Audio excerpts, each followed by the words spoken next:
Yan mga kanyam, noon this video mga kainaman, tuturuan ko po kayo gumawa ng Arab sauce o yung tinatawag na chutney sauce po. Ito po yung kamatis natin, 3 piraso.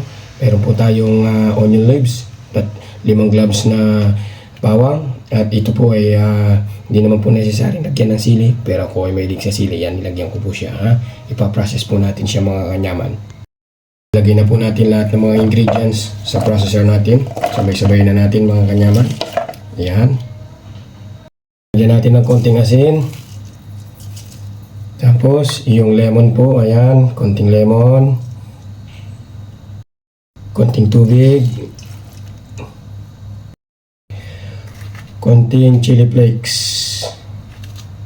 Ayan. So i-process na po natin siya mga kanyaman.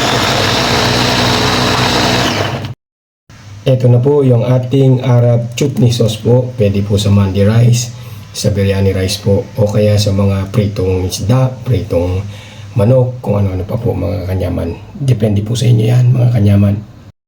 Mga kanyaman, ito na po yung Arabic chutney sauce po natin mga kanyaman. At meron po tayong mandi rice, chicken mandi rice.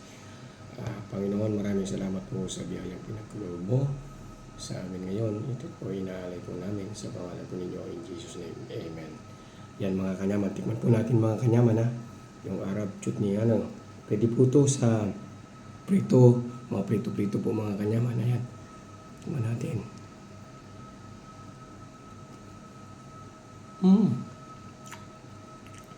Kanyaman, subong kanyaman.